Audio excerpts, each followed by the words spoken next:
I'm Cliff, and this is my 2025 reset.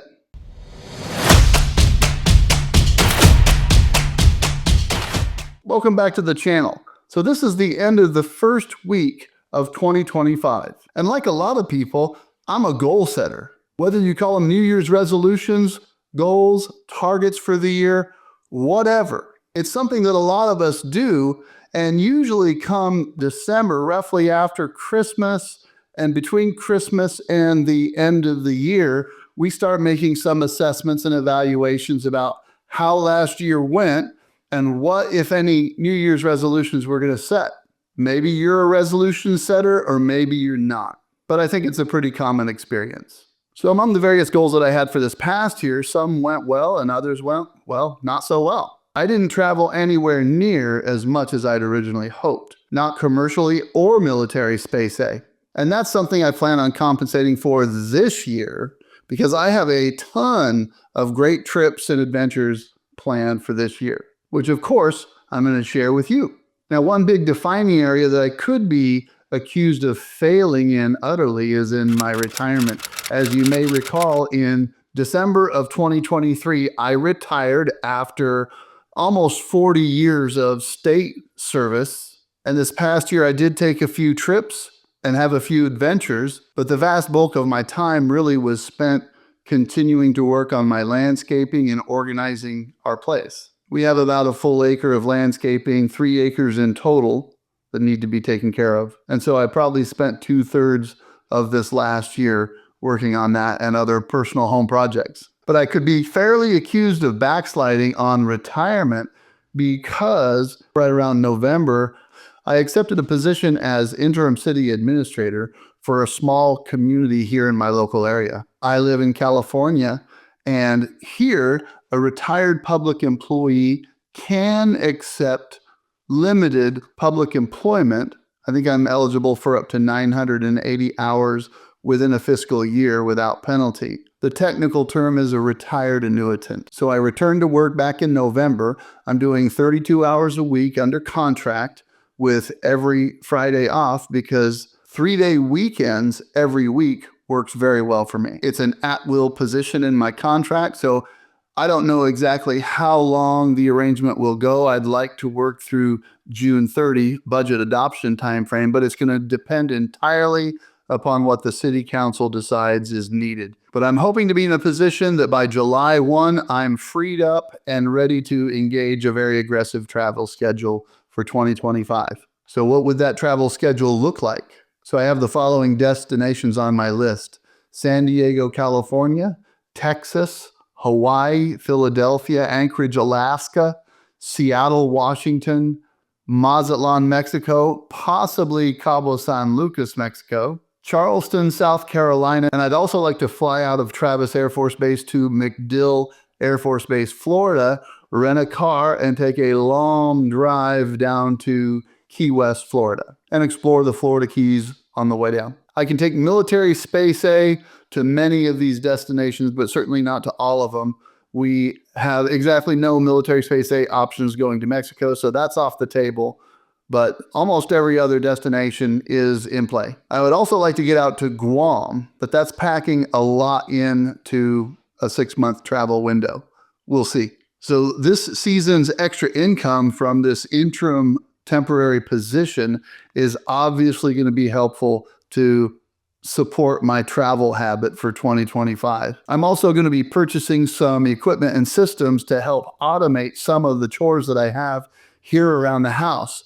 We, like a lot of people, have a robot vacuum. I call mine Vinny. It helps make our vacuuming maintenance much easier. I have about 1 full acre of landscaping and a very large front, back, and side yard that during the growing season needs to be actively mowed and maintained, and I'd prefer not to hire a service to do that. So technology has advanced enough that I'll be buying a robot lawnmower that can easily handle all of those zones for me. That way, I can leave the area for a week or 2, maybe even longer, and allow the robot lawnmower to take care of the lawn. That's the theory anyway. We'll see how it goes. This year, I also plan on picking up a flail mower which can attach to the back of my ATV to help me keep up the pastures. We have about 2 acres of pasture that needs to be mowed and maintained so that it doesn't become a fire hazard. So I'll be making that investment this year as well. But the most significant application of any and all extra income resulting from this interim position is going to be to pay off our mortgage. We have a goal of paying that off within the next 4 years. And paying off the mortgage will open up lots of opportunities for travel and adventure. Now, is that sharing too much information? I don't think so, because pretty much anybody can go on to Zillow and find out what the current status is on my mortgage. And yes, I'm a person who lives in a house, and people who live in houses usually are either paying rent or paying a mortgage, and that mortgage has a term. That is, it's going to end at some point. I'm just sharing with you all my hope to make that term shorter and to bring it to an end. So what are your goals for 2025? What are your resolutions? If you're willing to share, I'd be interested in hearing what they are. So please take a moment to put those into the comments down below, what your resolutions and what your goals are for this year. So like I said in the beginning, I am a goal setter. I do set resolutions. I love bringing things across the finish line, but I don't get everything finished. I don't accomplish all of my goals, and that's what necessitates a reset this year. Anything that I didn't get to last year is on the table for this year. One of the saddest things in my experience is when people don't set goals for themselves.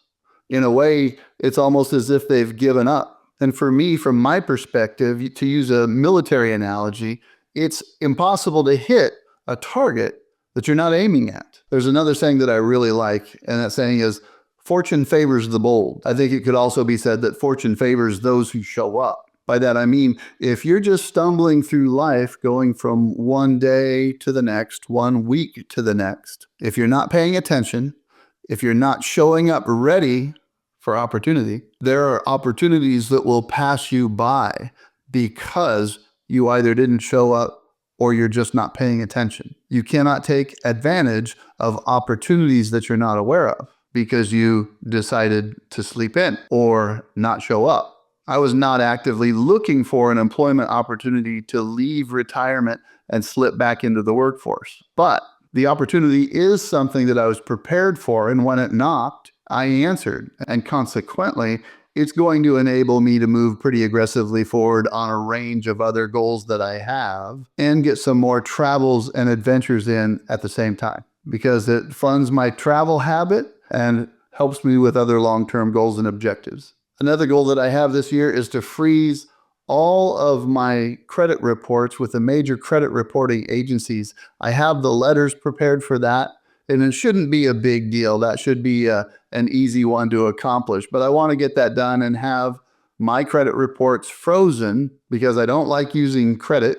I have what I need, and it's one more layer of fraud protection. I'm also planning on getting better organized. There's a range of software available to help me in my personal organization as I prepare my notes for the creative work that I'm doing on my YouTube channel. I hope to be able to do that more efficiently, more effectively by systematizing some of those processes. And like everybody else, I want to get back into the gym. And so, yes, I'm going to be one of those people who causes a crowd at the gym for the first 2 or 3 months. But I hope to hang in there beyond 2 or 3 months. And I want to do more reading just for personal development and personal interest. I've always loved to read, and I hope to do more of that as well. Maybe I can read on a long trip somewhere. That'd be great. So that, in a nutshell, is my 2025 reset and some of my goals and objectives. And you'll see me sharing those here on the channel. Maybe in about 6 months, I'll circle back and we'll review how it's gone, how things are going. I hope that you're setting goals too, and I hope that this year you'll be able to move towards successfully fulfilling the goals that you have for yourself. And remember, don't give up no matter what. Even if you fall down, in falling down, you're falling forward. Get back up, dust yourself off, recommit, and hit your goals hard. You are stronger than you know. So keep up the great work. Good luck with your goals, and Happy New Year to all of you.